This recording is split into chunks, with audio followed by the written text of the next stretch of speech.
A 96-year-old woman is on trial outside Hamburg, Germany, accused of being an accessory to the murder of thousands at a Nazi concentration camp. CBS's Charlie D'Agata is there and reports this could be the last trial of its kind. It took more than 75 years to get Irmgard Fruchner from the Nazi death camp to the courtroom. She was 18 when she worked as a secretary to the commandant of the Stutthof concentration camp, where more than 60,000 people were killed.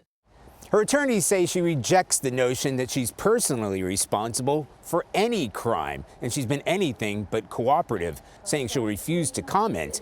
And at one point, this 96-year-old in a wheelchair tried to make a run for it. The case reflects the race against time in the hunt for Nazi suspects as those responsible for the horrors of the Holocaust succumb to old age. But Germany has been accused of bad faith for not acting sooner. Of the 110 suspects identified for Nazi crimes in the U.S. since 1973, only 5 were later prosecuted in Germany. The deportation earlier this year of Friedrich Karl Berger from Tennessee at 95 may be the last. The Department of Justice tells CBS News they are not actively seeking any more suspects for Nazi crimes. We didn't hear from perpetrators for so many years, and so I think it's important that we do hear from them.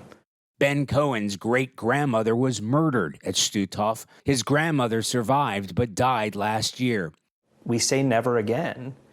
How do we prevent these things from happening again if we don't understand how they happened in the first place?